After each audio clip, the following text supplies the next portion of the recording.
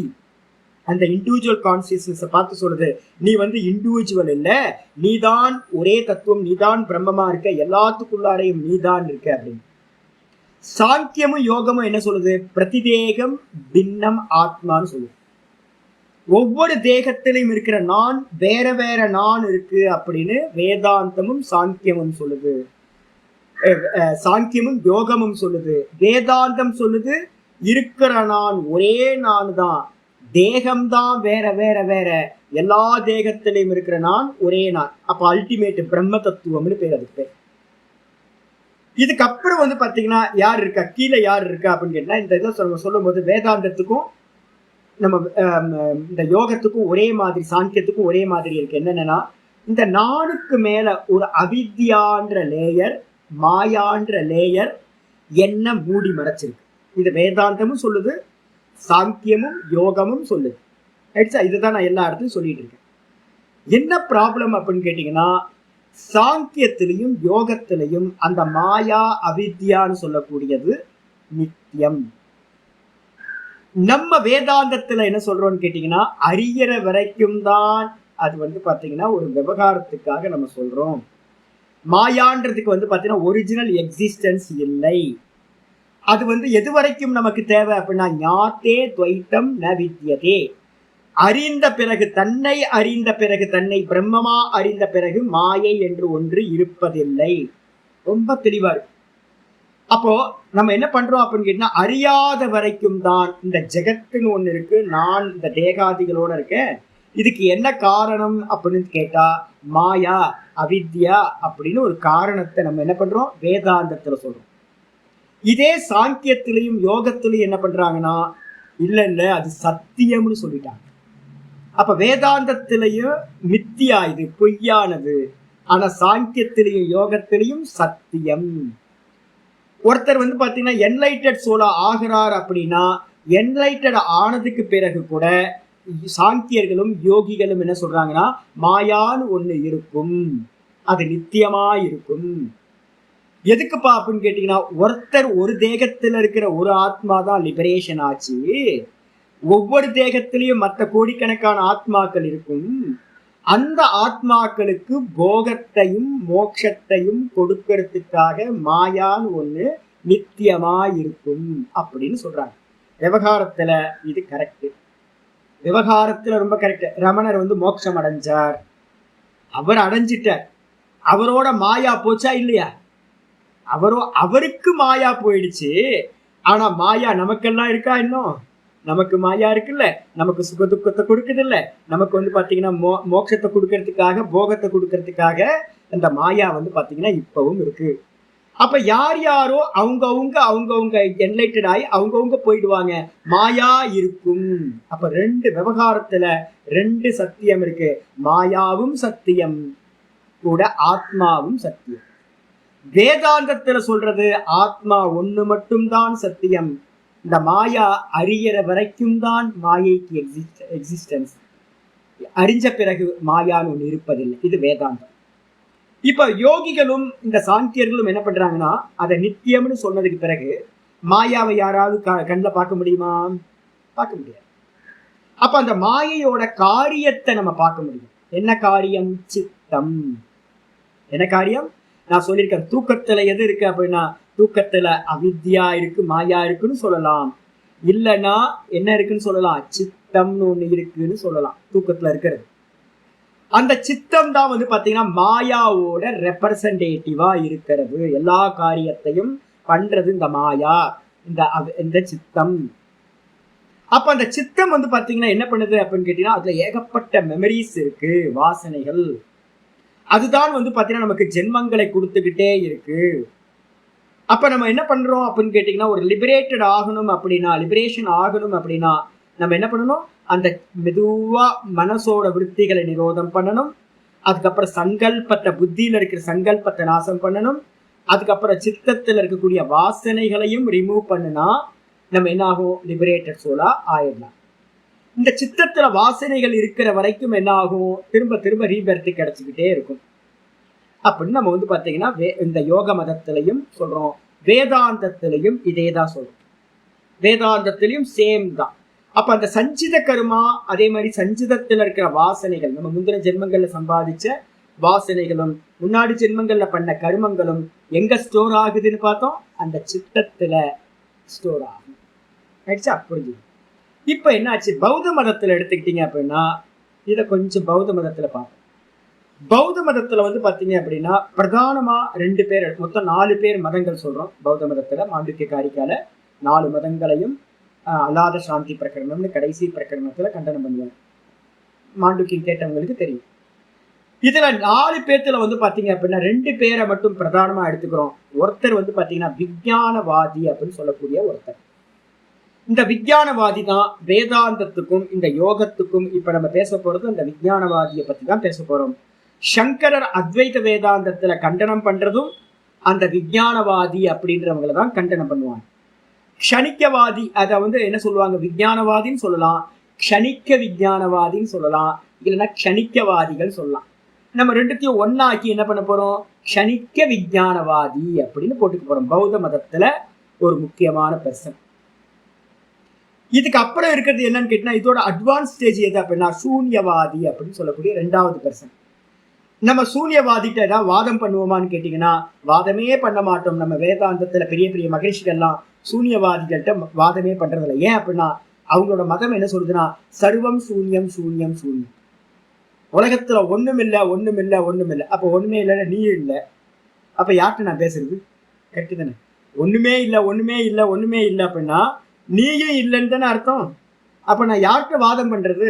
அப்ப சர்வ சூன்யவாதிட்ட வாதம் பண்றதுக்கு பெர்சனே இல்லை. அதனால வாதம் பண்றதுக்கு பெர்சனே இல்லாதனால வாதமே இல்லை. சூன்யவாதத்தை தூக்கி வியாசரா இருக்கட்டும், சங்கரரா இருக்கட்டும், பெரிய மகரிஷிகள் எல்லாமே என்ன பண்றாங்க? சூன்யவாதம் பௌத்த மதத்துல இருந்தாலும் வாதத்துக்கு வரக்கூடியதில்லை. அப்ப மீதி இருக்கிறது யாரு? விஞ்ஞானவாதி. விஞ்ஞானவாதி என்ன சொல்றான் அப்படின்னா, அதையும் நம்ம வேதாந்தத்திலையும் யோகத்திலையும் ஒரு ஸ்டெப்ஸா எடுத்துக்கொள்கின்றோம். நல்லா புரிஞ்சுங்க, அது ரொம்ப உத்தமமான நிலை. அதனாலதான் நான் யாராவது விபாசனாக்கு போறாங்கன்னா நான் வந்து கண்டனம்லாம் பண்ண மாட்டேன், போயிட்டு வாங்க, அது ஒரு ஸ்டெப்பு தான். அப்ப போயிட்டு வந்தா என்ன ஆகும் அப்படின்னா, விஞ்ஞானவாதம்னா என்ன சுவாமி அப்படின்னா, ஆத்மா வந்து பாத்தீங்கன்னா க்ஷணிக்கம் அப்படின்னு அவங்க சொல்றாங்க. ஆத்மா என்னது? க்ஷணிக்கம். க்ஷணிக்கம்னா என்ன அர்த்தம்? ஒரு க்ஷணத்துல தோன்றி ஒரு க்ஷணத்திலேயே முடிந்து விடக்கூடியது ஆத்மா. இந்த ஆத்மா வந்து பாத்தீங்கன்னா எப்படி இருக்கு அப்படின்னா, ஒவ்வொரு க்ஷணமும் அந்த விருத்தி இருக்குல்ல, புத்தி விருத்தி நம்ம சொல்றோம். ஒவ்வொரு ஒரு தாட்டு தோன்றும் போது நான் தோன்றுகின்றேன், அந்த தாட்டு முடியும் போது நானும் இறந்து போகின்றேன். அப்ப நானோட எக்ஸிஸ்டன்ஸ் வந்து பாத்தீங்கன்னா எவ்வளவு டைம் அப்படின்னா, ஒரு தாட்டு நிக்கிற டைம் தான் ஆத்மாவோட டைமும். அப்போ நான் சொல்றேன், லேப்டாப் ஒரு தாட்டு உண்டாச்சு, லேப்டாப்னு தோன்றி லேப்டாப் முடியும் போதே அந்த நான் வந்து பாத்தீங்கன்னா முடிஞ்சு போகுது. அடுத்து மலை ஒரு தாட்டு, அடுத்த தாட்டு மலைன்ற தாட்டு உண்டாகும் போதே முடியும் போதே அது முடிஞ்சுது. ஒரு தாட்டு எவ்வளவு நேரம் ஆகுது பாருங்க. ஒரு தாட்டோட நேரம் எவ்வளோ? நானோ செகண்டா? அந்த நானோ செகண்டுக்கு பேர் தான் க்ஷணிக்கம் அப்படின்னு பேர். விஞ்ஞானம்ன்றதுக்கு அர்த்தம் க்ஷணிக்க விஞ்ஞானம்னா என்ன அர்த்தம்? அந்த தாட்டுக்கு பேரு விஞ்ஞானம் அப்படின்னு பேரு, புத்தி விருத்தி. அப்ப நமக்கு வந்து பாத்தீங்கன்னா தாட்டை நல்லா உத்து பாருங்க. தாட்டை நல்லா உத்து பார்த்தீங்கன்னா எந்த தாட்டும் ஒரு நானோ செகண்டுக்கு மேல இருக்காது, எக்ஸிஸ்டன்ஸ் இல்லை. தாட்டு வந்து பாத்தீங்கன்னா ஃப்ளோவா போயிட்டே இருக்கு, ஃப்ளட் மாதிரி போயிட்டே இருக்கு. மாலை இப்படியா தாட்டு வருது? லேப்டாப் லேப்டாப் அப்படியா தாட் வருது? லேப்டாப், மலை, பர்வதம், வீடு, சூரியன், சந்திரன், புஸ்தகம், டேபிள் எல்லாமே ஒரு தாட் வந்து ஒரு க்ஷணம் தானே உண்டாகுது. அப்போ அந்த நானோ செகண்ட்ல தான் இப்ப நான் சொல்றேன், இந்த மனோவிருத்திக்கு அந்நியமா உங்களோட எக்ஸிஸ்டன்ஸ் எங்கேயாவது இருக்கா? மனோவிருத்தி இல்லைன்னா நான் இருக்கேன்னு உங்களுக்கு ஏதாவது அறிய முடியுமா? எனக்கு ஒரு அம்மா இருந்தாங்க. அந்த அம்மா வந்து பார்த்தீங்கன்னா இங்கதான் இருக்காங்க, நல்ல ரமண பக்தர். அந்த அம்மா சொல்லுவாங்க, சாமி நானே இல்லை சாமி அப்படிங்க, நானே இல்லை சாமி. அப்ப வந்து பாத்தீங்க அப்படின்னா என்னன்னு கேட்டீங்கன்னா, நானே இல்லை சாமி, நானே இல்லைன்னு உங்களுக்கு என்னைக்காவது எக்ஸ்பீரியன்ஸ் வந்திருக்கா? நானே இல்லைன்னு சொல்றதுக்கும் ஒரு என்ன வேணும்? ஒரு தாட் வேணுமா? நானே இல்லை அப்படின்னு சொல்றதுக்கும் ஒரு தாட் இருக்கணும். நான் இருக்கேன்னு சொல்றதுக்கும் ஒரு தாட் இருக்கணும். தூக்கத்துல போறீங்க, தூக்கத்துல தாட்டே இல்லை. தூக்கத்தை தாட்டுன்னோன்னு நமக்கு வந்து நான் இருக்கிறதுன்றது தெரிஞ்சுதான் அங்க தூக்கத்துல தெரியல. எந்திரிச்சோனதுக்கு அப்புறம் தான் ரீகால் பண்றோம். ஆனா தூங்குற காலத்துல விருத்தி இல்லாததுனால, புத்தி விருத்தி இல்லாததுனால தூக்கத்துல நம்ம இருக்கமா இல்லையான்றதே நமக்கு தெரியாம போயிடுச்சு. அப்போ ஒருத்தரோட எக்ஸிஸ்டன்ஸ் எங்க இருக்கு அப்படின்னா, நம்ம லௌகிகத்துல பார்த்தோம் அப்படின்னா ஒருத்தரோட எக்ஸிஸ்டன்ஸ் தாட் இருந்தா நான் இருக்கேன், தாட் இல்லைன்னா நான் இல்லை அப்படின்னு நம்ம நினைக்க ஆரம்பிச்சோம். இதுதான் வந்து பாத்தீங்கன்னா நம்மளுடைய இந்த லோகத்துல இருக்கிற எல்லாத்துக்கும் வந்து பாத்தீங்கன்னா அனுபவம் என்னன்னா, தாட் இருந்தா நான் இருக்கேன், தாட் இல்லைன்னா நான் இல்லை. மூர்ச்சாவஸ்தையில தாட் இல்லை, கோமா ஸ்டேஜ்ல தாட் இல்லை. அதே மாதிரி வந்து பாத்தீங்கன்னா தூக்கத்துல டீப் ஸ்லீப்ல வந்து பாத்தீங்கன்னா நான் இல்லை, எனக்கு நான் இருக்கேன்ற அனுபவம் இல்லை. இப்ப நீங்க இருக்கீங்களா நான் கேட்டேன்னா என்ன சொல்லுவீங்க? ஆமா நான் இருக்கேன். அப்ப நான் இருக்கேன்னு தெரிஞ்சுக்கிறதுக்கு உங்களுக்கு வந்து பாத்தீங்கன்னா எதோட நீங்க தெரிஞ்சுக்கிறீங்கன்னா புத்தி விருத்தி இருக்கு. புத்தி விருத்தி இருக்கும் போதெல்லாம் நான் இருக்கேன்ற எக்ஸ்பீரியன்ஸ் எனக்கு உண்டாகுது. எப்படி அப்படின்னா, இந்த புத்தி விருத்தியில தான் இந்த கான்சியஸ்னஸ் என்ன ஆகுது? ரிஃப்ளெக்ட் ஆகுது. அப்ப புத்தி விருத்தியோட இந்த கான்சியஸ்னஸ் வந்து என்ன ஆயிடுது? ஒன்னா ஆயிடுது. இந்த ஒன்னா ஆயிட்டு வந்து பாத்தீங்கன்னா நான் சொல்றேன், பர்வதம்னு ஒரு தாட்டு வரும்போதே அந்த பர்வதத்துல என்னெல்லாம் இருக்குன்னு நான் பார்த்திருக்கேன். பேஸா கான்சியஸ்னஸ் இருக்கு நம்ம வேதாந்தத்துப்படி. அதுக்கு மேல அவித்யா இருக்கு. அந்த அவித்யாவுக்கு மேல 3 குணங்களுடைய விருத்தி போகுதுன்னு நம்ம பார்த்திருக்கோம். சத்வரஜஸ் தமஸ் விருத்தி. அந்த விருத்தி தான் வந்து பாத்தீங்கன்னா நாம ரூபமா பரிணமிக்குது. அப்ப ஒரு தாட்டுல வந்து பாத்தீங்கன்னா என்ன இருக்கும்? நாம ரூப பஞ்சகம்னு ஒண்ணு சொல்லியிருக்கோம், ஞாபகம் இருக்கா? சச்சிதானந்தம் அப்படின்னு 3, அதுக்கு மேல நாம ரூபம்னு 2, மொத்தம் 5 ஐட்டம் ஒவ்வொரு விற்த்தியிலையும் இருக்கும். இந்த சச்சிதானந்தத்துக்கும் மேல இருக்கிற அந்த அவித்யா விற்பி தான் சச்சிதானந்தம்ன்ற மேல இருக்கு. அந்த அவித்யா விற்பி தான் என்ன பண்ணுது? நாமமா ரூபமா தோன்றுகின்றது. ஆயிடுச்சா? இப்ப நமக்கு பிரிக்க முடியுதா அப்படின்னு கேட்டீங்கன்னா, எந்த விற்த்தியிலையும் இருக்கக்கூடிய என்னை எனக்கு பிரிக்க முடியல. நான் அப்படின்னு எண்ணும் போதே நம்ம என்ன பண்றோம் அப்படின்னா சித்த விருத்தியோட தான் என்னை நான் அறிகின்றேன். அதனால இவங்க என்ன பண்ணிட்டாங்க அப்படின்னு கேட்டீங்கன்னா, நம்ம வேதத்தோட அனுகிரகம் இல்லாததுனால பௌத்தர்கள் என்ன பண்ணிட்டாங்க அப்படின்னா, இந்த சித்த விருத்தியிலேயே நான் இருக்கேன். சித்த விருத்தி வந்து எவ்வளவு நேரம் இருக்கும்? க்ஷண நேரம் இருக்கும். தோன்றி மறையும், தோன்றி மறையும், தோன்றி தோன்றி மறைஞ்சுக்கிட்டே இருக்கும்.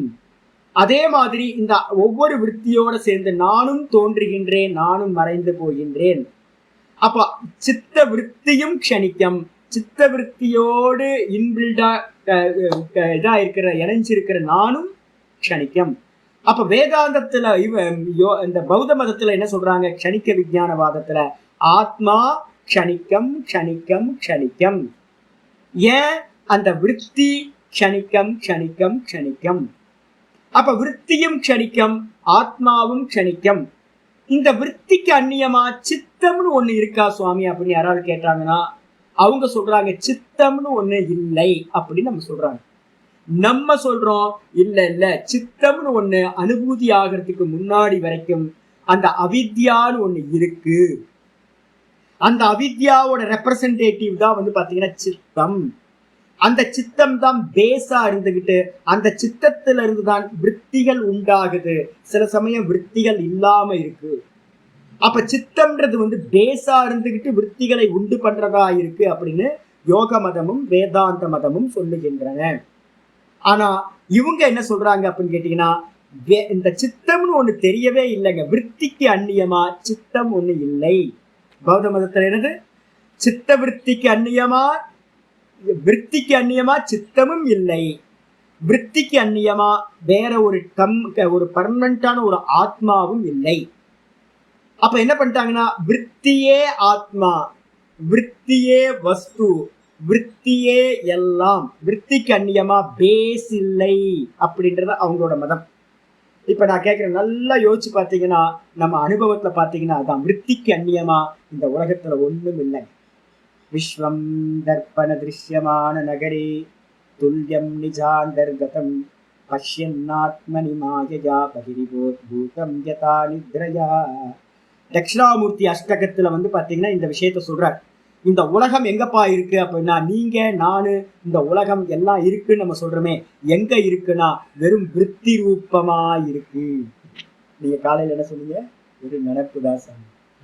நாதபுரம காலையில வரும்போது சொன்னார், இந்த உலகம் இருக்கு, நான் இருக்க, எல்லாம் என்னது? வெறும் நினைப்பு தான். நம்ம நினைக்கிறோம் இருக்குன்னு, நம்ம நினைக்கிறோம். நினைக்கல அப்படின்னா உலகம்னு ஒண்ணு இல்லவே இல்லை. தூக்கத்துல உலகம் இருந்துச்சா? இல்லை. ஏன் அப்படின்னா அங்க நினைக்கவே இல்லை நம்ம. அப்ப தாட்டு வந்தாதான் இந்த உலகம் இருக்கு.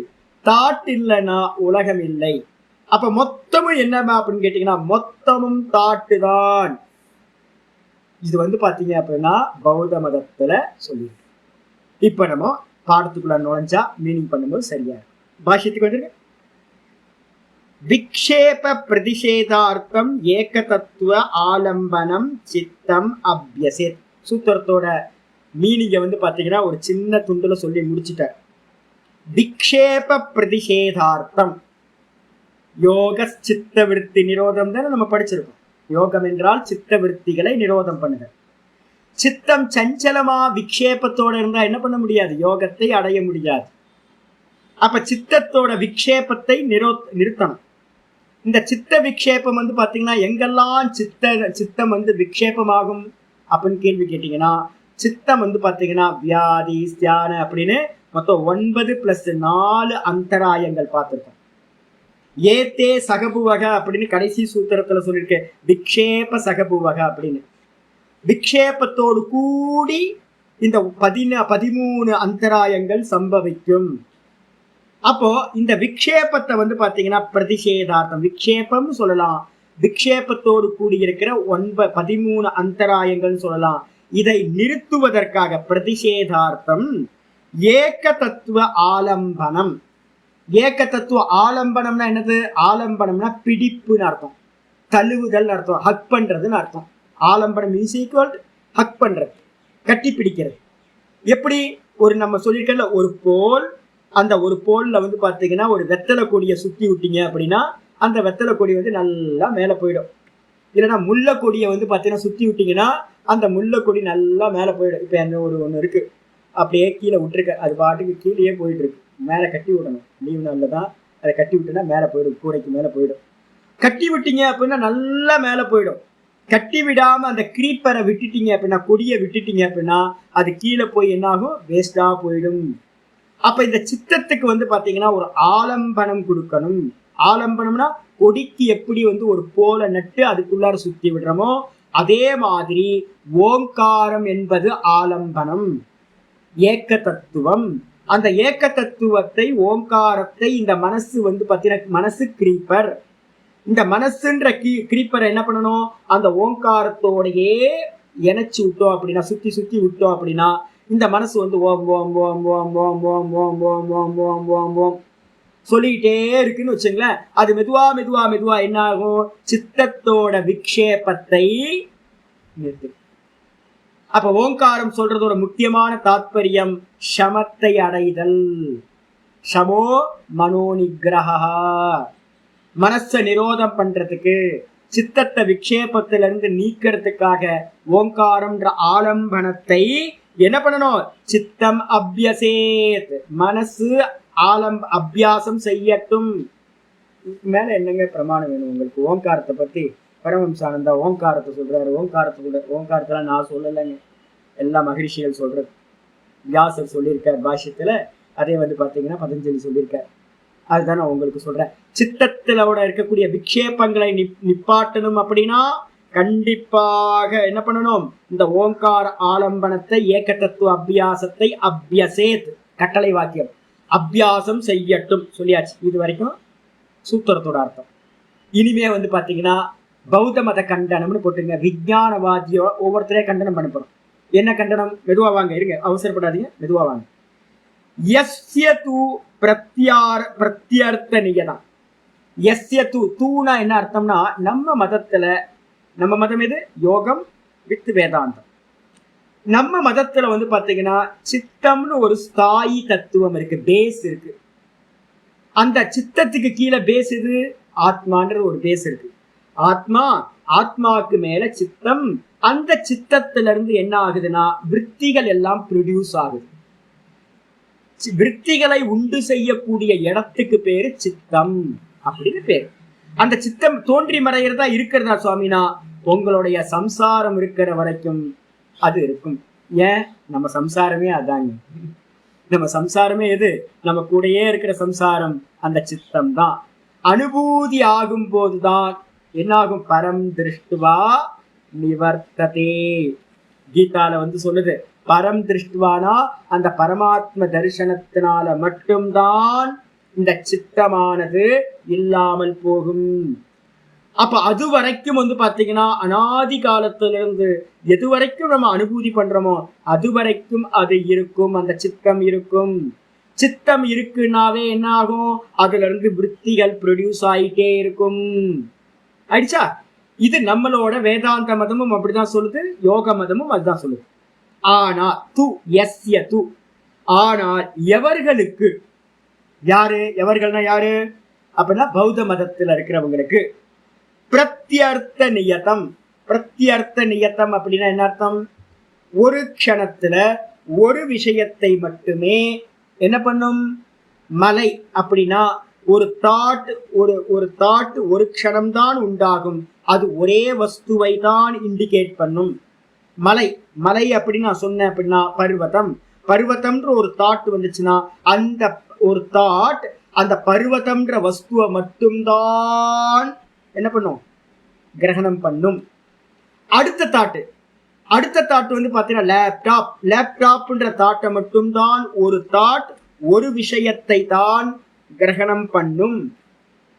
நல்லா தெரிஞ்சுங்க. நம்ம அதனாலதான் பிலிம் ரோல் நம்ம பார்த்துட்டு இருக்கோம்ல, நம்ம சொல்லுவோம் ஒரு ஃப்ரேம் 18 ஃப்ரேம் பாத்தீங்கன்னா 24 ஃப்ரேம் 18 ஃப்ரேம் சொல்லுவாங்க. ஒரு செகண்ட்ல பாத்தீங்க அப்படின்னா சினிமா அந்த இது போகும்ல, ப்ரொஜெக்டர் ஓடிட்டு இருக்கோம், அந்த பிலிம் ரோலை வச்சு சுத்துவாங்க. இப்பெல்லாம் இல்லை, முன்னாடி சுத்துவாங்க. அப்படி சுத்தும் போது பாத்தீங்கன்னா ஒரு செகண்டுக்கு பாத்தீங்க அப்படின்னா 18 ஃப்ரேம் போகணும். நம்மளது 32. நம்மளது பாத்தீங்கன்னா யூடியூப்ல இருக்கிறதெல்லாம் நம்மளதெல்லாம் 32. நாதபிரம்மன் சொல்றாரு 32. ஒரு க்ஷணத்துக்கு பாத்தீங்கன்னா 32 ஃப்ரேம் போயிட்டு இருக்கு. ரன்னிங்ல இருக்கிறது 64. ஸ்டில்னஸ்ல இருந்தா 32. அது எனக்கு தெரியாது, இப்பதான் சொல்றாரு. அப்ப என்ன அர்த்தம்னு கேட்டீங்கன்னா, நம்ம பாக்குறதெல்லாம் ஒரு ஃப்ரேம் தாங்க. ஃப்ரேமா இருக்கும். நீங்க பழைய காலத்துல அந்த சினிமா பிலிம் ரோல் பாத்தீங்கன்னா தெரியும்ல, துண்டா இருக்கும். அதை நாங்க சின்ன வயசுல என்ன பண்ணுவோம் அப்படின்னா, எங்களுக்குலாம் ஒரு பெரிய, நாங்களாம் சயின்டிஸ்ட், நாங்களாம் அந்த காலத்துல 3ஆம் கிளாஸ் 4ஆம் கிளாஸ் படிக்கும் போது இந்த சின்ன குட்டிங்க எல்லாம் கூட்டி வச்சு நம்ம ஒரு டப்பாவை கிரியேட் பண்ணி அந்த டப்பால பாத்தீங்கன்னா டார்ச் லைட்டை வச்சு அந்த டார்ச் லைட்டுக்கு முன்னாடி பாத்தீங்கன்னா அந்த பிலிம் ரோலை கட்டிட்டு கையில பாத்தீங்கன்னா சுத்துவோம். கையில சுத்தும் போது பாத்தீங்கன்னா ஒரு பெட்ஷீட் எடுத்து மூடிடுவோம். மூடிட்டு ஒயிட் ஷீட்டையே A4 ஷீட்டை ஒட்டி விட்டுருவோம். மேல ஒட்டிட்டு நாங்களாம் பெரிய சயின்டிஸ்ட் அப்பெல்லாம். இதை வச்சு சுத்தும் போது என்ன ஆகும்னு கேட்டீங்கன்னா, டார்ச் லைட்ல போற வெளிச்சம் அந்த பிலிம் ரோல் வழியா போய் வெளியில அந்த ஒயிட் கலர்ஸ்க்கு இதுல பேப்பர்ல தெரியும். இது நம்ம சுத்தணும். சுத்துனா பாத்தீங்கன்னா கரெக்டா சுத்தணும், இல்ல அப்படின்னா முன்ன பின்ன ஆயிடும். கரெக்டா வச்சு சுத்தணும்னா காட்சிகள் எப்படி இருக்கும் அப்படின்னா தனித்தனியா தெரியாம ஒன்னா தெரியும் ஆக்ஷன் எல்லாம். இப்ப நம்ம ஃபிலிம் பார்க்கறது எல்லாம் அப்படிதான். இப்ப என்ன நீங்க பார்த்துட்டு இருக்கீங்க, எல்லாம் தனித்தனி ஃபிலிம், எல்லாம் தனித்தனி ஃப்ரேம். ஆனா நான் பேசுறது எல்லாம் உங்களுக்கு ஒரே மாதிரி தெரிஞ்சுக்கிட்டு இருக்குல்ல.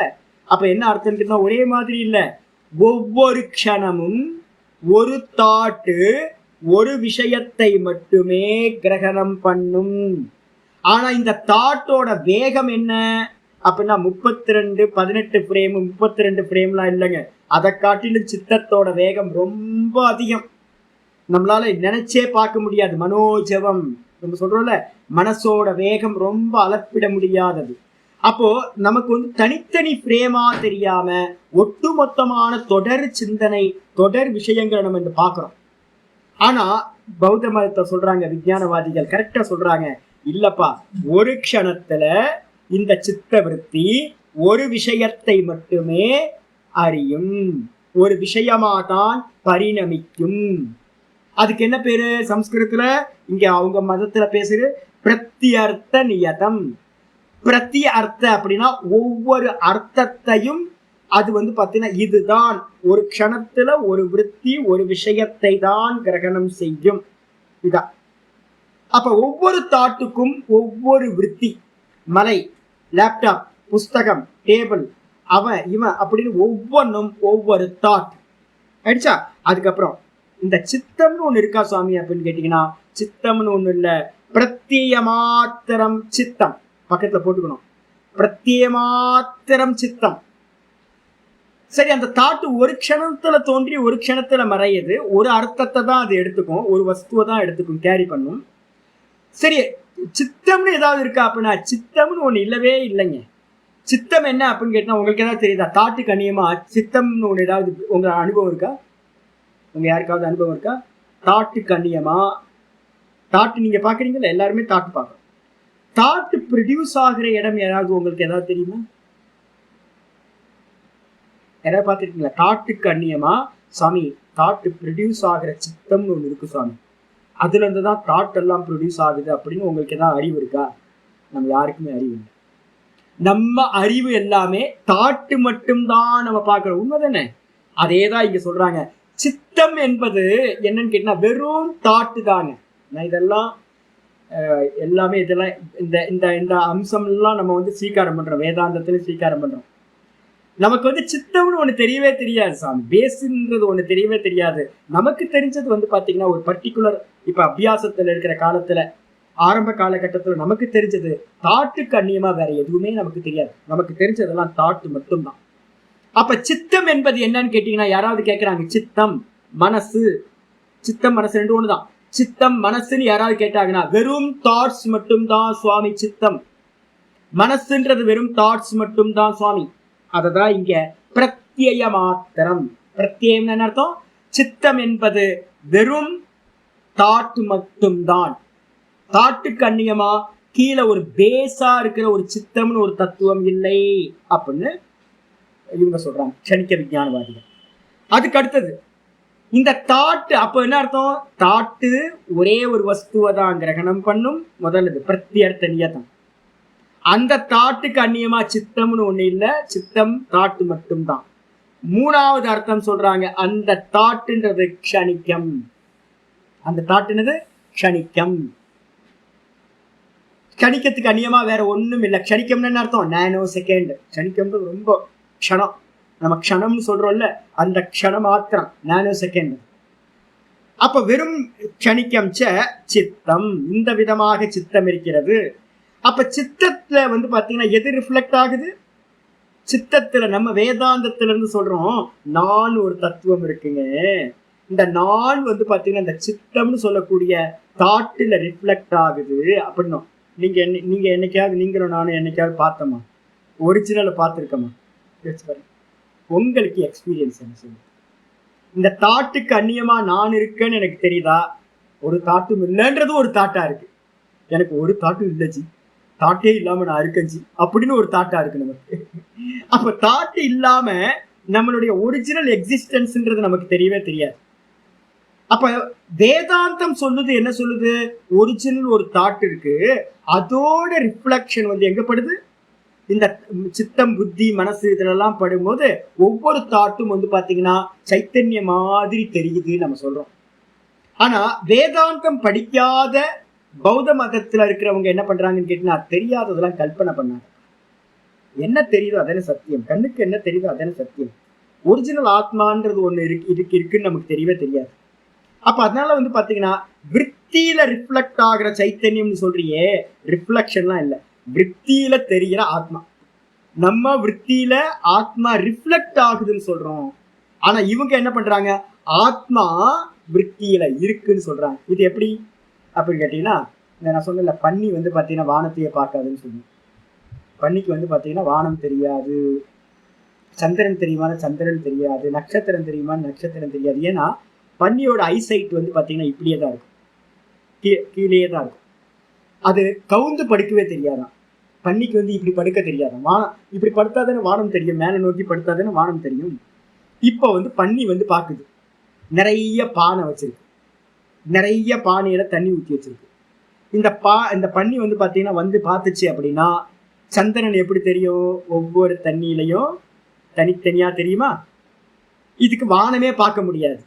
அப்ப வானம் பார்க்க முடியாததுக்கு வந்து பாத்தீங்கன்னா இப்ப கேட்கிறோம் சந்திரன் எத்தனைன்னு கேட்டா அது என்ன சொல்லும் அந்த பன்னி, தனித்தனியா ஒவ்வொரு பானையிலையும் தனித்தனியா சந்திரன் இருக்கு. எத்தனை சந்திரன், நிறைய சந்திரன் சொல்லுமா. அதே மாதிரி இந்த ஸ்ருதி அனுகிரகம் இல்லாததுனால பௌத்தர்கள் என்ன பண்றாங்க, விஞ்ஞானவாதிகள், ஒவ்வொரு தாட்டிலையும் இந்த கான்சியஸ்னஸ் ரிஃப்ளெக்ட் ஆகுது. ஒரே சந்திரன் அநேக ஜலபாத்திரத்துல ரிஃப்ளெக்ட் ஆகிற மாதிரி ஒரே ஒரு ஆத்ம சைத்தன்யம் என்ன பண்ணுது அப்படின்னா இந்த ஒவ்வொரு தாட்டிலையும் ரிஃப்ளெக்ஷன் ஆகுது. வானத்தை பார்த்தாதானே ஒரு சந்திரன்னு தெரியும். அப்ப வானத்தை பார்க்காதவங்களுக்கு வந்து பாத்தீங்கன்னா என்ன பண்ணுவாங்க, எல்லாம் அநேகம்.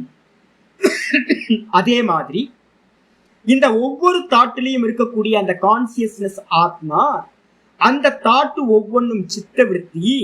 அப்ப இந்த ஒவ்வொன்றும் வந்து பாத்தீங்கன்னா க்ஷணம் க்ஷணம் தோன்றி தோன்றி மறைகிறது. தாட்டு எந்த அளவுக்கு வேகமா வந்து போகுதோ அதே மாதிரி ஆத்மாவும் தோன்றி தோன்றி மறையுது, சித்தமும் தோன்றி தோன்றி மறையுது அப்படின்னு அவங்க என்ன பண்றாங்க, ஆத்மாவையும் க்ஷணிக்கம்ட்டாங்க. அந்த ஆத்மாக்கு மேல இருக்கிற அந்த சித்தத்தையும் என்ன பண்ணிட்டாங்க, க்ஷணிக்கம்னு சொல்லிட்டாங்க. அந்த சித்தம் வந்து பாத்தீங்கன்னா க்ஷணிக்கமா மட்டும் இருக்காது, ஒரு க்ஷணத்துல ஒரு விஷயத்தை தான் கிரகணம் பண்ணுட்டாங்க. அந்த சித்தம் தாட்டுக்கு அந்நியமா இல்லைன்ட்டாங்க. ஆயிடுச்சா. இதுக்கப்புறம் சித்தம் தஸ்ய சர்வம் ஏவ சித்தம் ஏகாகிரம். சொல்லுங்கம்மா. சாங்கியத்துல பிரதிவேகம் ஆத்மா. இப்ப நான் வந்து தாட்டுல சொல்லிட்டு இருக்கேன். சாங்கியர்கள் தேகத்துல ஆத்மா ஒவ்வொரு தேகத்திலையும் தனித்தனின்னு சொல்றாங்க.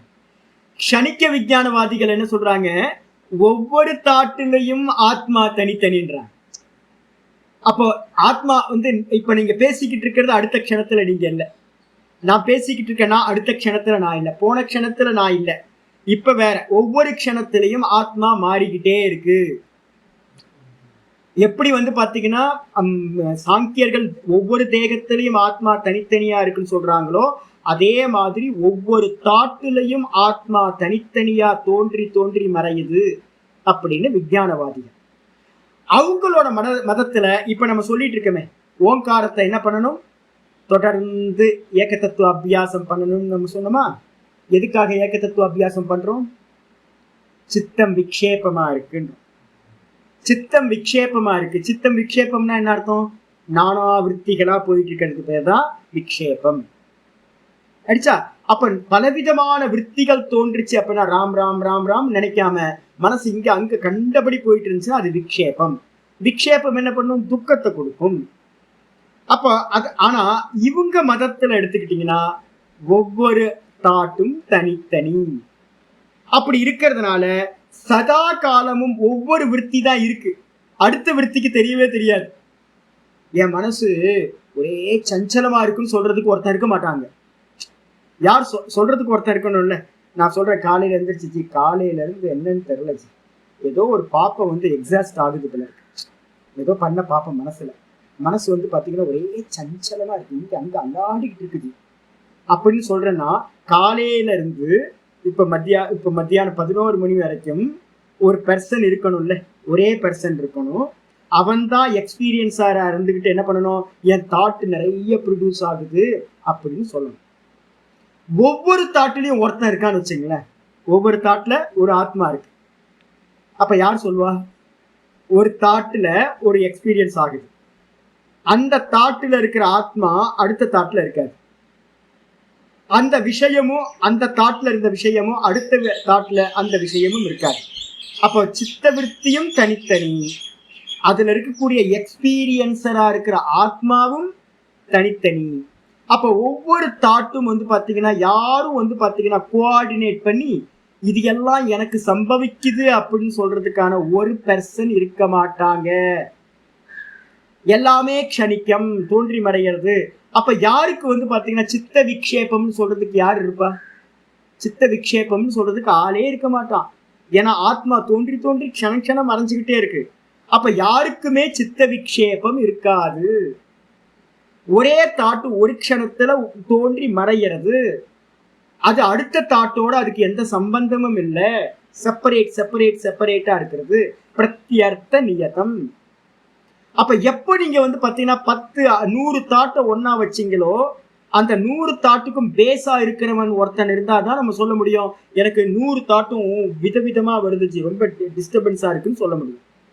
ஆனா 100 தாட்டுலயும் இருக்கிற அந்த போக்தா ஒவ்வொரு 100 பேர் இருந்துச்சுங்க. ஆத்மா 100 பேரு, 100 தாட்டுக்கு 100 ஆத்மா. அப்படின்னும் போது ஒருத்தருக்கு எக்ஸ்பீரியன்ஸ் ஆனது, ஒரு தாட்ல எக்ஸ்பீரியன்ஸ் ஆனது இன்னொருத்தருக்கு எக்ஸ்பீரியன்ஸ் ஆகாது. அப்ப என்ன அர்த்தம் கேட்டீங்கன்னா இவங்களுக்கு க்ஷணிக்கம் தான்றதுனால எப்பவுமே ஆச்சரியர் சொல்றாரு சர்வம் ஏவ சித்தம் ஏகாகிரம். எப்பவுமே ஒவ்வொரு தாட்டும் ஒரு விஷயத்தை தானே இருக்கு. ஒரு தாட்ல என்ன இருக்கணும்? ஒரு விஷயம். ஒரு தாட்ல ஒரு விஷயம் தான் இருக்கும். அப்ப ஏகாகிரம் தான், ஒண்ணுதான் பிடிச்சிட்டு நிற்கும். 10 தாட்டை நீங்க எடுத்துக்கிட்டாதான் 10 தாட்டும் வேற வேறையா போகுது சாமி, எனக்கு டிஸ்டர்பன்ஸ் ஆகுன்னு சொல்லுவீங்க. அப்ப என்ன அர்த்தம் கேட்டீங்கன்னா ஒரு தாட் ஒரு விஷயத்தை தான் கிரகணம் பண்ணும். அப்ப வந்து பாத்தீங்கன்னா ஒரு தாட் ஏகாகிரம் தான். அதுக்கப்புறம் ஒவ்வொரு ஆத்மாவும் ஒரு க்ஷணம் தான் தோன்றி மறையும். அப்ப அதை எக்ஸ்பீரியன்ஸ்க்கு வந்து பாத்தீங்க அப்படின்னா விதவிதமான தாட்டு எனக்கு விக்ஷேபமா இருக்குன்னு எக்ஸ்பீரியன்ஸ் நடக்கவே நடக்காது. அப்போ பௌத்த மதத்துப்படி வந்து பாத்தீங்கன்னா க்ஷணிக்க விஞ்ஞானத்துப்படி என்னது சித்த விக்ஷேபம்ன்றது ஒண்ணு அவனுக்கு இருக்கவே இருக்காது. ஏன்னா க்ஷணிக்கம் தானே, தோன்றி தோன்றி மறைஞ்சுக்கிட்டே இருப்பான். ஒவ்வொரு தாட்டும் வந்து ஒரு அர்த்தத்தோட இருக்கும். அதனால சர்வம் ஏவ ஏகாகிர சித்தம். பௌத்த மதத்துல எப்பவுமே ஏகாகிர சித்தம் தான்ப்பா. அப்ப நீ எதுக்கு ஜபம் பண்ற? பௌத்த மதத்துல வந்து பாத்தீங்கன்னா லும்பினி கார்டன் எல்லாம் போங்க, புத்தகையெல்லாம் போங்க. அவங்க கோயில்கள் எல்லாம் என்ன பண்ணுவாங்கன்னு கேட்டீங்கன்னா வச்சு ஒரு கையில வந்து நம்ம சின்ன குழந்தையில வந்து இந்த திருவிழாக்கு போனோம் அப்படின்னா குழந்தைங்களுக்கு இந்த சுத்து ஒன்று கையில வச்சிருப்போம், கிளிக்கிருப்ப அதை சுத்தனா வந்து டிக்கன்னு அடிக்கும். இந்த குழந்தைங்களுக்குலாம் வாங்கி கொடுத்து சுத்திக்கிட்டே இருப்போம்ல. இதே மாதிரி வந்து பௌத்த மதத்துல வந்து ஜபம் பண்றதுக்கு வந்து பாத்தீங்கன்னா வச்சிருக்காங்க. இதை சுத்திக்கிட்டே இருப்பாங்க. நீங்க வீடியோஸ் எல்லாம் பாத்தீங்கன்னா தெரியும். அதை சுத்திக்கிட்டே என்ன பண்ணுவாங்கன்னா நம்ம ஜபம் பண்றோம்ல மாலையை வச்சு, அதே மாதிரி அவங்க வந்து பாத்தீங்கன்னா வேற ஒரு நாமத்தை சொல்லி வந்து பாத்தீங்கன்னா சுத்திக்கிட்டே இருப்பாங்க. இப்ப நம்ம கேட்கிறோம் ஒரு க்ஷணத்துல ஒரு ஆத்மா தோன்றி ஒரு தாட்டோட மறைஞ்சு போகுது. அப்ப திரும்ப திரும்ப நீ தாட்டை எதுக்காக சொல்லணும்? கேள்வியே இல்லை. ஆத்மா வந்து எக்ஸ்பீரியன்சர் ஒருத்தரா இருந்து அவருக்கு சித்தம் பலவிதமான தாட்ஸை ப்ரொடியூஸ் பண்ணாதான் அவருக்கு டிஸ்டர்பன்ஸ் ஆகும். எக்ஸ்பீரியன்சர்னு சொல்ற ஆத்மா க்ஷணிக்கும். அவருக்கு உண்டாகிற தாட்டும் ஒரு தாட்டு ஒரு க்ஷணத்துல தான் உண்டாகும். அப்ப விக்ஷேபம்ன்றது ஒண்ணு நடக்கவே நடக்காது. அப்போ வந்து பாத்தீங்கன்னா சதா காலமும் அவங்க வந்து ஏகாகிர சித்தம் தான். ஒரு தாட்ல அவங்க இருக்காங்க. அந்த ஒரு தாட்ல ஒரு விஷயம்தான் இருக்கும். ஒரு தாட்ல வந்து 10 விஷயம் நடக்காது. அப்ப ஒரு தாட்ல ஒரு விஷயம் தான் போது ஏகாகிரம் மட்டும்தான் அப்படின்னு. அதனால வந்து பாத்தீங்கன்னா ஏகாகிரம் நாஸ்தியேவ விக்ஷிப்தம். அவங்களுக்கு விக்ஷிப்தம்ன்றது ஒண்ணு சம்பவிக்கவே சம்பவிக்காது. அதனால யதி புனர் இதம் சர்வதக பிரத்யாகிருத்திய. ஒருவேளை சர்வம் பிரத்யாகிருத்திய என்ன அர்த்தம்? இந்த உலகத்தில் இருக்கிற எல்லா தாட்ஸையும் சுருக்கி என்னது பிரத்யாகிருத்திய ஏகஸ்மின் அர்த்தே சமாதீயதே. நம்ம பண்றோம்ல சமாதி பண்றதுக்கு என்ன அர்த்தம்? ஓம் ஓம் ஓம் ஓம் ஓம் ஓம் ஓம் ஓம் ஓம் ஓம் சொல்லி சொல்லி சொல்லி சொல்லி சித்த விருத்திகளை எல்லாத்தையும் என்ன பண்றோம்? குவிக்கிறோம். ஒரே தாட்ல போக்கஸ் பண்றோம். நானாவிதமான தாட்டுக்களா போயிட்டு இருந்ததை நம்ம என்ன பண்றோம்? எல்லாத்தையும் தாட்டையும் இந்த ஓங்காரத்தை சொல்லி சொல்லி சொல்லி சொல்லி ஒரே ஓங்காரத்துல வந்து நிக்கிறோம். மெதுவா மெதுவா மெதுவா அந்த ஓங்காரமும் என்ன ஆயிடும்? மெதுவா மெதுவா மெதுவா மெதுவா லயமாயி லயமாயி லயமாயி லாஸ்ட்ல மிச்சம் என்ன இருக்கும்? நான் ஒண்ணு பிராணன்ல வந்து நிற்கும். அதுக்கப்புறம் பிராணனை தாண்டி வெறும் கான்சியஸ்னஸ்ல வந்து நிற்கும். பிராணன்ல நின்னா சகுண சமாதி, சம்பிரஜாத சமாதின்னு பேர். அதே வந்து பாத்தீங்கன்னா இதுல நின்றுச்சுன்னா கான்சியஸ்ல நின்னா நிர்விகல்ப சமாதின்னு பேர். அப்ப நம்ம என்ன பண்றோம், எல்லாத்தையும் குவிச்சு ஒரு விஷயத்துல வந்து நிக்க. அதுதான் இங்க சொல்றது. யதி ஒருவேளை புனர் இதம் சர்வதக சமாகிருத்திய நானாவிதமான விற்த்திகளையும் ஏகஸ்மின் ஒரே தாட்டுல கொண்டு வந்து நிப்பாட்டி ஏகஸ்மின் அர்த்தே சமாதீயத்தை ஒரு இடத்துல கொண்டு வந்து போக்கஸ்டா நின்னீங்கன்னா ததாபவதி ஏகாகிரமிதி, அப்பொழுதுதான் அதற்கு என்ன பேர் சொல்றோம், ஏகாகிரம் அப்படின்னு பேர் சொல்றோம். ஏகாகிரம்னா என்ன அர்த்தம், 100 தாட்டும் 100 விதமா இருந்துச்சுன்னா ஏகாகிரம் இல்ல, விக்ஷிப்தம்னு பேரு. 100 தாட்டும் ஒரே தாட்டா இருந்துச்சுன்னா அதுக்கு என்ன பேரு, ஏகாகிரம்னு பேரு. இது அதோ ந பிரத்யர்த்த நியதம். ஆகையினால் வந்து பாத்தீங்க அப்படின்னா பிரத்யர்த்த நியத்தம்னு ஒரு தாட்டு ஒரு விஷயத்தை தான் கிரகணம் பண்ணும், சித்தம் ஒரு தாட்டை தான் கிரகணம் பண்ணும்ன்றது இல்லை. ஆச்சாரியர் என்ன பண்றார், அவங்களோட லட்சணத்தை என்ன பண்றார், கண்டனம் பண்ணி விட்டார். ஆயிடுச்சா? இதெல்லாம் பின்னாடி போக போக புரியும், எவ்வளவு புரியுதோ அவ்வளவு எடுத்து. இதுக்கு அடுத்தது வந்து பாத்தீங்கன்னா அடுத்து ஆரம்பிக்கிறார் சூன்யத்துக்கு. நான் வார்த்தையை யூஸ் பண்ணல, சூன்யம்ன்ற வார்த்தையை யூஸ் பண்ணல, அவங்கள வாதத்திலே இல்லைன்னு தூக்கி போட்டாச்சு. நீங்க இப்ப நான் சூன்யம் பேசவே இல்லையே, சூன்யம் பேசவே இல்லை, அப்ப எதுக்கு சூன்யத்தை எடுத்துட்டு வரீங்க? நான் தான் முன்னாடியே சொல்லிட்டேன் வாதத்திலே இல்லை அப்படின்னு சொல்லிட்டேன். சூன்யம்னு என்ன அர்த்தம், ஒன்றுமே இல்லை. ஒன்றுமே இல்லைன்னா யார்கிட்ட நம்ம பேசுறது, யார்கிட்ட பேசுறது, இல்லாத.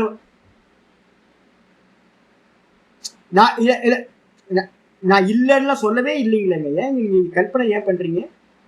நான் ஒரு தாட்டுல ஒரு விஷயம் இருக்குன்னு தான் பேசிக்கிட்டு இருக்கேன், இல்ல நான் பேசவே இல்லை. சூனியத்தை பத்தி நான் பேசவே இல்லை. இப்ப எங்க பேசுறேன், நான் நல்லா கவனம் பண்ணுங்க. ஒரு க்ஷணத்துல ஒரு விஷயத்தை பத்தி தான் தாட் இருக்கும். அந்த ஒரு தாட்டுல ஆத்மா வந்து அந்த ஒரு தாட்டோட இணைஞ்சிருக்கும். அந்த தாட்டு வந்து தோன்றி மறையும் போது அது கூட வந்து ஆத்மாவும் தோன்றி மறையும். இவ்வளவுதான். இதுக்கு பேர் க்ஷணிக்க விஞ்ஞானம்னு பேர். சூன்யவாதத்தை நான் பேசவே இல்லை. க்ஷணிக்க விஞ்ஞானம், தோன்றி மறையறது, அவ்வளவுதான். இவங்க என்ன பண்றாங்க அப்படின்னு கேட்டீங்கன்னா, சித்தம்ன்றதுக்கு அர்த்தம் லட்சணம் பண்ணும்போது சித்தத்துக்கு அர்த்தம் பிரத்யர்த்த நியத்தம்னு சொல்றாங்க. பிரத்யர்த்தம்னு என்ன அர்த்தம், ஒரு தாட்டு ஒரு விஷயத்தை தான் கிரகணம் பண்ணுன்றாங்க, அது சித்தம்னு சொல்றாங்க. நம்ம சொல்றோம் இல்லப்பா, சித்தம்ன்றது வந்து பாத்தீங்கன்னா லாஸ்ட்ல முடிக்கும் போது சொல்றோம் சித்தம் அநேகார்த்தத்வாத் அப்படின்னு நம்ம சொல்றோம். சித்தம் நமக்கு எப்படி சொல்றோம், சித்தம்ன்றது ஒரு பேஸுப்பா, ஒரு பேஸ்கெட் மாதிரி. அந்த சித்தத்துல வந்து நிறைய தாட்ஸ் இருக்குமா, தாட்ஸ் நிறைய இருக்கும், கோடிக்கணக்கான தாட்ஸ் நமக்கு போயிட்டு இருக்குல்ல. அப்ப அந்த கோடிக்கணக்கான தாட்ஸையும் வச்சிருக்கிற ஒரு பேஸ் ஒண்ணு இருக்கு, பவுல் மாதிரி ஒண்ணு இருக்கு. அவங்க என்ன பண்றாங்க, அது மாதிரி ஒரு ஆதார தத்துவத்தையே இல்லைன்றாங்க, அதுவே தேவையில்லை, ஒரு தாட்டு மட்டும்தான் சித்தம்னு சொல்றாங்க. நம்ம சொல்றோம் இல்ல, நம்ம சொல்றோம் ஒரு ஒரு ஆச்சாரியர் சொல்ற எக்ஸாம்பிள் நம்ம ஏற்கனவே 2வது சாப்டர்ல வந்துருச்சு. என்னன்னு கேட்டீங்கன்னா, பத்ராட்ச பழம் இருக்குன்னு வச்சுங்களேன், இலந்த பழம் இருக்கு. இலந்த பழத்தை வந்து பாத்தீங்கன்னா அப்படியே தூக்கி போட்டீங்கன்னா என்ன ஆகும், செதறி போயிடுமா? அப்ப செதறி போகாம ஒரு பவுல்ல வச்சீங்கன்னா அந்த பவுல்ல வந்து வைக்க முடியுமா? அதே மாதிரி இந்த எண்ணங்கள் எல்லாம் இருக்கிறதுக்கான ஒரு பிளேஸ் வேணும். இந்த எண்ணங்கள்லாம் இருக்கிறதுக்கு, தாட்ஸ் எல்லாம் இருக்கிறதுக்கு பேஸ் வந்து எதுனா சித்தம் அப்படின்னு நம்ம சொல்றோம்.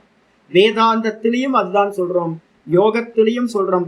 சித்தம்னு ஒரு தத்துவம் பேஸா இருக்கு, பவுல் மாதிரி இருக்கு. அதுக்குள்ளார ஆயிரக்கணக்கான ருத்ராட்சங்களை கொட்டி வைக்கிற மாதிரி கோடிக்கணக்கான தாட்ஸ் வந்து பாத்தீங்கன்னா அந்த சித்தத்துக்குள்ளார உற்பத்தி ஆகுது லயமாகுது. அப்ப பேஸ் வந்து பாத்தீங்கன்னா ஒரு பேஸ் இருக்கணும். ஆனா க்ஷணிக்கவாதிகளுக்கு வந்து பாத்தீங்கன்னா பேஸ் இல்லை. க்ஷணிக்கவாதிகள் எல்லாமே என்ன சொல்றாங்க, தோன்றி ஒரு க்ஷணத்துல மறைகிறது. அப்ப பர்மனண்டான ஒரு பேஸ் இல்லை அப்படின்னு சொல்றாங்க. அப்ப அப்படி பேஸ் இல்லை அப்படின்னா என்ன அர்த்தம் ஆகுது அப்படின்னா, உங்களோட விஷயத்துல ஏகாகிரம் பண்ண முடியாது. ஏன்னா ஒவ்வொரு தாட்டுக்கும் தனித்தனியான அர்த்தம், அதனால ஏகாகிரம் பண்ண முடியாது அப்படின்னு அவங்க சொல்லி முடிக்கிறாங்க. யாராவது வேணும்னா யூடியூப்ல போடுறோம், திரும்ப 4 வாட்டி கேட்டு புரிஞ்சுக்க ட்ரை பண்ணுங்க. இல்லை அப்படின்னா திரும்ப நிறைய கிரந்தங்கள் படிக்க போறோம். இதே விஷயத்துலதான் உபனிஷதங்கள்ல பௌத்த மதத்தோட கண்டனம் ஒரே மாதிரி கண்டனம் தான். அதனால வேதாந்தம் படிக்கும் போது உங்களுக்கு இன்னும் புரியும். அடிச்சா விட்டுருங்க. அதுக்கு அடுத்தது வந்துருங்க. யோபி சதுர்ஷ பிரத்ய பிரவாகேன சித்தம் ஏகாகிரம் மன்யதே. ஆனா எவர்கள் வந்து பாத்தீங்க அப்படின்னா சதுர்ஷ பிரத்யம்னா என்ன அர்த்தம்? ஒரே மாதிரி தாட்.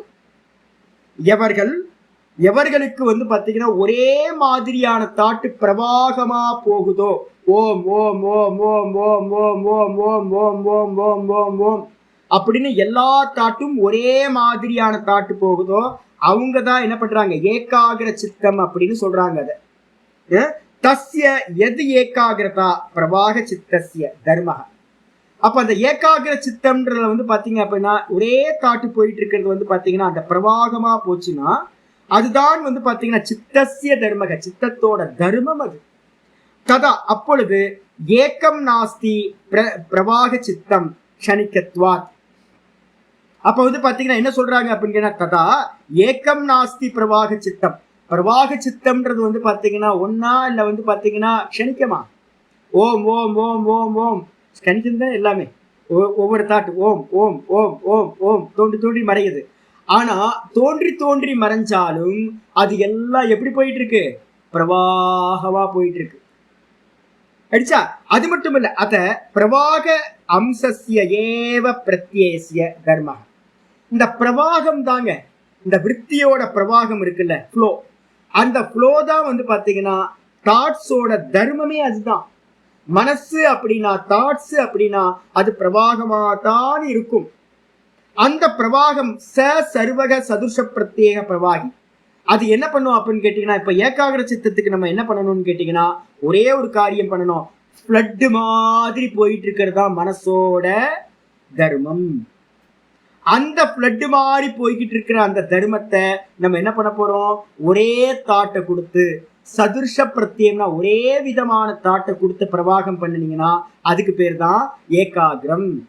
அதனால்தான் நான் யாராவது வந்தாங்கன்னு வச்சுங்களேன், இப்போ நம்ம குரூப்லேயே நிறைய பேர், சாமி நான் தியானம் பண்றேன், தலையிலேயே 4 குட்டு தியானம் பண்ண விடு, தியானமே பண்ணக்கூடாது யார். ஏன் அப்படின்னு கேட்டீங்கன்னா தியானம்ன்றது வந்து பார்த்தீங்கன்னா அட்வான்ஸ் ஸ்டேஜ். அப்ப என்ன பண்ணணும்? முதல்ல என்ன பண்ணணும்னா ஏகாகிர சித்தத்தை அடையணும். அப்ப ஏகாகிர சித்தத்தை அடையறதுக்கு என்ன பண்ணணும்? ஜபம் பண்ணுங்க. அப்ப நாங்க எல்லாரும் நம்ம சனாதன தர்மத்துல வந்து பாத்தீங்கன்னா எடுத்தோட தியானத்தை பிராக்டிஸ் பண்றதுக்கு அலோவ் பண்ணவே மாட்டோம். ஏன்னா தியானம்ன்றதுக்கு அர்த்தம் என்னது? சித்த விருத்தியை நிரோதம் பண்றது தியானம். சித்த விருத்தியை நிரோதம் பண்றது முடியுமா? எடுத்தோட வந்து பாத்தீங்கன்னா ரமணாசிரமத்தை நிறைய பேர், ஆயிரக்கணக்கான பேர் டெய்லி வராக போறாங்க. முடியுமா சாமி அப்படின்னா முடியவே முடியாது. எல்லாம் ஊரெல்லாம் சுத்தி நல்லா வந்து பாத்தீங்கன்னா கடைசியில திருவண்ணாமலைக்கு வருவோம் அப்படின்னு நல்லா ஊரெல்லாம் சுத்தி பார்ப்பாங்க. வந்து பார்த்துட்டு இங்க வந்து உள்ள வருவாங்க, ஒரே கூட்டமா இருக்கும். ஐயோ ரமணாசிரமத்துல வந்து பாத்தீங்கன்னா தியானத்துல உட்காரணும்னு கண்ண மூடி உட்காருவோம். அவ்வளோ ஈஸியா அவங்க மனசு அடக்க முடியும்? கண்ணை மூடி நிப்பாட்டினா ஒன்றும் முடியாது. அப்புறம் வெளில வந்து நானும் தியானம் பண்ணி பார்த்தேன், ஒன்றும் நடக்கல அப்படின்னா தியானம்னா விருத்தி நிரோதம். விருத்தி நிரோதத்தை பண்ணக்கூடாது. அப்ப நம்ம சாஸ்திரம் உபாசனம் அப்படின்னு ஒரு விஷயத்தை வைக்கிறது. உபாசனம்ன்ற விஷயம் என்ன அப்படின்னா விருத்தி நிரோதம் பலன். அந்த விருத்தி நிரோதத்துக்காக நம்ம பண்ணக்கூடிய சதுர்ஷ பிரத்ய பிரவாகம். சதுர்ஷம்னா என்ன அர்த்தம்? ஒரே மாதிரியான தாட்ஸை வந்து பாத்தீங்கன்னா பிரவாகமா பண்றது எதுவோ அதுக்கு பேரு ஏகாகிரம். அப்ப முதல்ல ஏகாகிர சித்தத்தை அடையறதுக்கு ஜபத்தை தான் பண்ணணும், விருத்தி நிரோதம் பண்ணக்கூடாது. ஆனா ஏதோ ஒண்ணு தப்பா பதிவாயிடுச்சு. எங்க போனாலும் நான் பாக்குறேன் என்னன்னா ஜபம் பண்றதுன்னா கேவலமா நினைக்கிறாங்க. நீங்க மகா பெரியவர் பாத்தீங்க அப்படின்னா 101 வயசுலயோ 100 வயசுலயோ வந்து பாத்தீங்க அப்படின்னா அவர் மாலையை பிடிச்சி உருட்டிக்கிட்டு இருக்காரு. அவரோட போஸ்ட் எல்லாம் பாருங்க, கரெக்டா வந்து பாத்தீங்கன்னா மாலையை வச்சு உருட்டிட்டு இருப்பாரு. நம்ம எல்லாம் என்ன பண்ணிட்டோம்னு கேட்டீங்கன்னா மாலையை வச்சு உருட்டினா வந்து பாத்தீங்கன்னா பெரிய பாப்பம் நினைச்சுக்கிட்டு சித்த விருத்தி நிரோதம் அப்படின்னு கண்ண முடி உட்காந்து சித்த விருத்தியை நிரோதம் பண்றதுன்னு ட்ரை பண்ண தப்பு, பெரிய தப்பு. அதனால என்னன்னு கேட்டா ஏகாகிரம்ன்றதுக்கு அர்த்தம் வேற, சித்த விருத்தி நிரோதம் சமாதி. சித்த விருத்தி நிரோதம் என்னது? சமாதி. சமாதி அடையறதுக்கு முன்னாடி நீங்க என்ன பண்ணும்? சர்வ விருத்தி நிரோதம் பண்றதுக்கு முன்னாடி நம்ம என்ன பண்ணோம்? ஒரே மாதிரியான தாட் ப்ராசஸ் ஓட விட்டுக்கிட்டே இருக்கிறோம்னா அது மெதுவா மெதுவா மெதுவா ஓம் ஓம் ஓம் ஓம் ஓம் ஓம் சொல்ல சொல்ல சொல்ல சொல்ல அது கீழே என்ன பண்ணும்? இருக்கிற விற்த்திகள் இருக்குல்ல, நம்ம ஸ்டோர் ரூம்ல நிறைய விற்த்திகளை வச்சிருக்கோம். முல்லை முள்ளால எடுக்கணும், சிம்பிள் லாஜிக். முல்லை முள்ளால எடுத்துட்டு அந்த முள்ளையும் என்ன பண்ணணும், தூக்கி போட்டுறணும். வீட்டுக்கு கொண்டு வருவீங்க, ஒரு முள்ளு குத்திடுச்சு, அதை இன்னொரு முள்ள வச்சு எடுத்தோம், அதுக்கப்புறம் அதையும் தூக்கி போட்டுறோம். அதே மாதிரி வந்து பாத்தீங்கன்னா இந்த ஓங்காரம்ன்ற தாட்டை நீங்க சொல்ல சொல்ல சொல்ல இந்த ஓங்காரம் என்ன பண்ணும், உங்க ஸ்டோர்ல வந்து பாத்தீங்கன்னா சித்தத்துல நிறைய பதிவாயிருக்குமா, அந்த சித்தத்துல பதிவாயிருக்கிற பூர்வ ஜென்மத்தில இருந்து இது வரைக்கும் என்னெல்லாம் பதிவாயிருக்கோ அது எல்லாத்தையும் ஒரு தாட் இன்னொரு தாட்டை என்ன பண்ணும், எரேஸ் பண்ணும். இந்த பிரவாகமா ஒரு தாட்டை நீங்க போக போக போக ஒரே தாட்டு ஏக தத்துவ அபியாசம், அந்த ஏக தத்துவ அபியாசம் பண்ண பண்ண பண்ண அந்த தாட்டு வீரியமாயி வீரியமாயி வீரியமாயி கீழே இருக்கிற லௌகிகமான தாட் எல்லாத்தையும் எரேஸ் பண்ணி எரேஸ் பண்ணி எரேஸ் பண்ணி கடைசியில அந்த தாட்டும் இல்லாம போகும். அந்த ஒரே மாதிரி தாட்டு ப்ராக்ரஸ் பண்றதுக்கு என்ன பேரு, ஏகாகிர சித்தம் அப்படின்னு. அப்ப கிளியரான விஷன் என்னன்னு கேட்டீங்கன்னா, உள்ள இருக்கிறது எல்லாத்தையும் எம்டினஸ் பண்றதுக்கு ஏகாகிர சித்தம் அவசியம் தேவை. பிரவாகமா விடணும். அது மட்டும் இல்ல, ஆச்சாரிய சொல்றார், விதுர்ஷ பிரத்திய பிரவாகிவா பிரத்யர்த்த நியதத்வாத் ஏகாகிர ஏவ இது விக்ஷிப்த சித்த அனுத்பத்தி. ஆச்சாரிய சொல்றார், பௌத்த மதத்துல வந்து பாத்தீங்கன்னா என்ன சொல்றாங்கன்னு கேட்டீங்கன்னா, பிரத்யர்த்த நியத்தம்னு ஒரு வார்த்தை சொல்றாங்க. ஒரு அர்த்தத்தை மட்டும்தான் அது குறிக்கும், ஒரு சித்தம் ஒரு அர்த்தத்தை மட்டும் குறிக்கும். அப்படி இருந்துச்சு அப்படின்னா என்ன ஆகும் அப்படின்னு கேட்டீங்கன்னா, விக்ஷிப்தம்னு ஒண்ணு நடக்கவே நடக்காது. ஒரு தாட்டா இருக்கு, நமக்கு அநேக தாட் இருக்குல்ல. அப்ப கிளியரா எடுத்துக்கலாம். ஒரு சிம்பிள் லாஜிக், ஒரு பவுல் இருக்கு, பவுல்ல வந்து பாத்தீங்க அப்படின்னா நான் வந்து பாத்தீங்கன்னா சில்லறை எல்லாம் கொண்டு வந்து போடுவேன், நிறைய சேஞ்சஸ் எல்லாம் இருக்கு அப்படின்னா, வெளியில போயிட்டு வந்தேன் அப்படின்னா ஒரு சின்ன பவுல் வச்சிருக்கேன், சேஞ்சஸ் எல்லாம் கொண்டு வந்து அதில் போடுவோம். அதுல என்ன இருக்கும், 1 ரூபாய் காயின் இருக்கும், 50 பைசா காயின் இருக்கும், 5 ரூபாய் காயின் இருக்கும், 2 ரூபாய் காயின் இருக்கும், எல்லா காயினும் வைக்கலாம். அதே மாதிரி இந்த சித்தம்ன்ற பவுல்ல வந்து பாத்தீங்க அப்படின்னா விதவிதமான தாட் இருக்கு, ஏகப்பட்ட தாட் இருக்கு. அப்ப சித்தம்ன்றதுக்கு அர்த்தம் வந்து பாத்தீங்கன்னா ஒரு அர்த்தம் அப்படின்னு அவன் லட்சணம் சொல்றானே, அது தப்பு. சித்தம் வந்து ஒரு அர்த்தம் இல்லை, ஒரு அர்த்தம் மட்டும் இருந்துச்சுன்னா அந்த விக்ஷேபம்னு ஒண்ணு இருக்கவே இருக்காது. ஆனா நம்ம சித்தத்துல ஒரு அர்த்தம் மட்டுமா இருக்கு. காலையில இருந்தோன்னு ஃப்ளட்டு தான், முடிக்கும் போதே ஃப்ளட்டு தான் ஆரம்பிக்குது, ஒரே ஃப்ளட், என்ன வேகமா ஓடிட்டு இருக்கு தாட். சில சமயம் மனசு ரொம்ப குவைட்டா சாந்தமா ப்ரொடியூஸ் பண்ணுது, இது விருத்தியை ப்ரொடியூஸ் பண்ணுது. வேக்கப் ஆகும்போதே விருத்தி ஸ்டார்ட் ஆயிடுச்சு. அதுக்கப்புறம் தூங்குற வரைக்கும் வந்து விருத்தி போயிட்டே இருக்கு, குணத்துக்கு ஏற்ற மாதிரி. சில சமயம் வேகமா இருக்கு, சில சமயம் சாந்தமா இருக்கு, இப்படிதான் போயிட்டு இருக்கு. ஆனா விருத்தி பிரவாகம் போயிட்டே இருக்கு. ஒருவேளை நீங்க சித்தத்தை ஒரே விருத்தி தான் சொன்னீங்க அப்படின்னா அங்க விக்ஷேபம்னு ஒண்ணு இல்லவே இல்லை. விக்ஷேபம் இல்லைன்னா நீங்க வந்து இந்த ஜபம்லாம் பண்றதுக்கு அவசியமே இல்லை அப்படின்னு ஆயிடுது. அது மட்டும் இல்ல வந்து பாத்தீங்கன்னா, தஸ்மாத் ஏக்கம் அநேகார்த்தம் அவஸ்திதம் சித்தம் இது ஃபைனல். இதா ஹைலைட் பண்ணீங்க. நம்ம வேதாந்த மதத்திலையும் நம்ம வந்து பாத்தீங்கன்னா இங்க யோக மதத்திலையும் ஒரே ஒரு விஷயம் நம்ம தயானந்த சுவாமி சொல்லுவார். தயானந்த சுவாமி என்ன பண்ணுவார் தெரியுங்களா உங்களுக்கு, இந்த விஷயத்த சொல்லுவார். தயானந்த சுவாமி சொல்லுவாரு, மனசெல்லாம் கண்ட்ரோல் பண்ணக்கூடாதுப்பா, ஏன்னா மனசோட சுபாவம் இது அப்படின்னு. நீங்க வந்து தயானந்த சுவாமி ஆசிரமத்துல இருக்க எந்த டீச்சர்ட்டையாவது படிச்சீங்க அப்படின்னா அவங்க வந்து பாத்தீங்கன்னா மனசை நான் கண்ட்ரோல் பண்றேன், நான் வந்து பாத்தீங்கன்னா ஏகாகிரம் பண்ண போறேன் அப்படின்னா அவங்க முதல்ல சொல்றது வந்து பாத்தீங்கன்னா தயானந்த சுவாமி சொல்லுவார், மனசோட சுபாவம் சங்கல்ப விகல்பாத்மகம் மனஹா. மனசு அப்படின்னா தாட்டை ப்ரொடியூஸ் பண்ணிக்கிட்டு இருக்கிறது தான் மனசு அப்படின்னு. அப்ப என்ன பண்ணணும், ஒன்னும் பண்ண வேணாம், ஃப்ரீயா விட்டுரு. இதான் வந்து பாத்தீங்கன்னா மனசை நிரோதம் பண்றதுக்கு அவசியம் இல்லை. இப்ப கூட என்கிட்ட வந்து பாத்தீங்கன்னா ஒருத்தர், எதுக்கு மனசை நிரோதம் பண்ணணும், மனசோட சுபாவம் அதானே அப்படின்ற. இங்க வந்து பாத்தீங்கன்னா தஸ்மாத் ஏக்கம் அநேகார்த்தம். ஏக்கம்னா சித்தம் என்பது ஏக்கம், நல்லா புரிஞ்சுங்க. சித்தம் என்பது ஒரு பவுல் மாதிரி, ஏக்கம் ஒரு பவுல், அதுல அநேகார்த்தம். அநேகார்த்தம்னா அதுக்குள்ளார அந்த பவுல், சித்தம்ன்ற பவுலுக்குள்ளார அநேக விஷயங்களை பத்தின தாட்ஸ் வந்து பாத்தீங்கன்னா என்ன இருக்கும், அவஸ்திதம் இருக்கும், நிலை பெற்றிருக்கும். ஒவ்வொருத்தரோட சித்தத்திலையும் ஒவ்வொருத்தரோட மனசுலையும், மனசுன்னு எடுத்துக்கிட்டா சங்கல்ப விகல்பம், புத்தின்னு எடுத்துக்கிட்டா சங்கல்பம், அதுக்கப்புறம் சித்தம்னு எடுத்துக்கிட்டா வாசனைகள், இது எல்லாம் தாட் ஃபார்ம்ஸ். அப்ப மூலம் எது அப்படின்னா இந்த சித்தம், சித்தத்துக்கு மேல புத்தி, புத்திக்கு மேல மனசு, மனசுல சங்கல்ப விகல்பம் விஷய சிந்தனை, புத்தியில சங்கல்பம் அதுவும் தாட்டு தான், அதுக்கப்புறம் வாசனையா இருக்கிறது சித்தத்துல.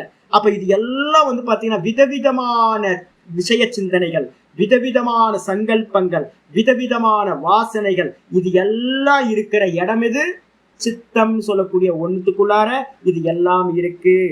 அப்ப பௌத்த மதத்துல சொல்ற மாதிரி க்ஷணிக்க விஞ்ஞானத்துல சொல்ற மாதிரி இல்லை. ஒரு சித்தம்னு ஒரு ஸ்தாயி தத்துவம், நிலையான ஒரு தத்துவம் இருக்கு. அப்படி அப்ப தயானந்த சுவாமி சொல்ற மாதிரி சித்தம் பாத்தீங்கன்னா அப்படிதாங்க இருக்கும் அப்படின்னு விட்டுறலாமா? அப்படின்னா விக்ஷேப சகபுவஹா, அப்போ அது சமாதிக்கு கொண்டு போகாது. அதனாலதான் தயானந்த சுவாமி எல்லாம் என்ன பண்றாங்கன்னு கேட்டீங்கன்னா, சமாதியே வேணாம். எப்ப நீங்க சமாதி வேணும், அனுபூதிக்கு போகணும்னு சொல்றீங்களோ அப்பதான் சித்த ஏகாகிரத்துக்கு போகணும். அப்பதான் ஓங்கார உபாசனை பண்ணணும். புரிஞ்சா போதும்னு புத்தியில புரிஞ்சுக்கிட்டா அப்ப நீங்க பாத்தீங்க அப்படின்னா ஏகாகிரம் பண்ணணும்ன்ற அவசியம் இல்லை, ஓங்கார ஜபம் பண்ணணும்னு அவசியம் இல்லை. அப்ப தேவையில்லாம போயிடும். அதனாலதான் பாத்தீங்கன்னா நியூ வேதாந்திஸ் எல்லாமே என்ன பண்ணிட்டாங்கன்னா அப்படிதாங்க இருக்கும் மனசு அப்படின்ட்டு என்ன பண்ணிட்டான், மனசை பாத்தீங்கன்னா ஒடுக்கிறதுக்கு எந்த காரியமும் பண்ணல. ஆனா மந்திரம் என்ன சொல்லுது? தத் பிரதிஷேதாத். சித்தத்துல அநேக அர்த்தங்கள் இருக்குங்க. அதனால உங்களால என்ன பண்ண முடியலன்னா அன்ஈசியா இருக்கும். உள்ளுக்குள்ளா இருக்க வாசனைகள் வெளிப்படுது, அநேக விதமான சங்கல்பங்கள் வெளிப்படுது, அநேக விதமான மனசுல தாட் ப்ராசஸ் போகுது, எனக்கு துக்கத்தையே கொடுத்துக்கிட்டு இருக்கு. எங்கெல்லாம் சித்தம் அசையுதோ அங்கெல்லாம் என்ன நடக்கும்? 14 அந்தராயங்கள் சம்பவிக்கும். அப்ப 14 அந்தராயங்கள் இருக்கிற வரைக்கும் நான் சமாதியை அடைய முடியாது, சுவானுபவத்தை தான்ல நிக்கிறது முடியாது. அப்ப நம்ம என்ன பண்ணணும்னு கேட்டீங்கன்னா, நான் முதல்ல பண்ணணும், சித்தத்துல அநேக விருத்திகள் இருக்கு, சாமானிய மனிதர்களுக்கு அப்படிதான் இருக்கு. இப்ப நம்ம என்ன பிரயத்தனம் பண்ண போறோம்? அந்த அநேக விஷயங்கள் இருக்கிற அந்த சித்தத்தை என்ன பண்ண போறோம்? ஒரே விஷயமா மாத்த போறோம். அந்த ஒரே விஷயமா மாத்துனீங்கன்னா அதுக்கு என்ன பேரு? ஏகாகிர சித்தம். அந்த ஏகாகிர சித்தம் அதிகமாய் கடைசியில அந்த தாட்டும் ஓங்காரன்ற தாட்டும் இல்லாம போயிடும். சுவானுபவமா தானா நிக்கிறது சம்பவிக்கும் அப்படின்னு பாத்தீங்கன்னா புரிஞ்சுக்கணும். இதுக்கப்புறம் அடுத்தது வருது, ஒரு 2 பேராகிராஃப் இருக்கு, நாளைக்கு நம்ம பார்ப்போம். இது ஹெவியா இருக்கும். இந்த கிளாஸை கொஞ்சம் திரும்ப போட்டு கேளுங்க, கேட்டு புரிஞ்சுக்கிட்டீங்கன்னா உங்களுக்கு ஈஸியா இருக்கும். ஓம் பூர்ணமத பூர்ணமிதம் பூர்ணாத் பூர்ணமுதச்யதே பூர்ணஸ்ய பூர்ணமாதாய பூர்ணமேவாவசிஷ்யதே. ஓம் சாந்தி சாந்தி சாந்தி. ஹரி ஓம். ஸ்ரீ குருபியோ நமஹ. ஹரி ஓம். இந்த நாங்கள் சித்தாந்தம் படிக்கும்போது என்ன பண்ணுவோம் அப்படின்னா, என்னோட ஸ்டைல், எங்கள் ஆச்சாரியார் பண்ணுற ஸ்டைல், நான் பண்ணுற ஸ்டைல். முதல் முறை பார்த்தீங்கன்னா பாட்டம் சம்ஸ்கார பாட்டம். இப்போ நான் உங்களுக்கு சொன்னல, யாருக்காவது புரிஞ்சுக்குமா அப்படின்னா எனக்கு நல்லா தெரியும், நிறைய பேருக்கு புரியாது. அப்போ நாளைக்கு பார்த்தீங்கன்னா திரும்ப நான் இதே விஷயத்தை கொஞ்சம் சொல்லும் போது ஓரளவு 40-60% உங்களுக்கு புரிய ஆரம்பிச்சு. அதாவது திரும்ப இதே பாடத்தை நம்ம நாளைக்கு சொல்ல போகிறேன். அப்போ ஈஸியாக இருக்கும், பயந்துராது. ஹரி ஓம். ஹரி ஓம். ஹரி ஓம்.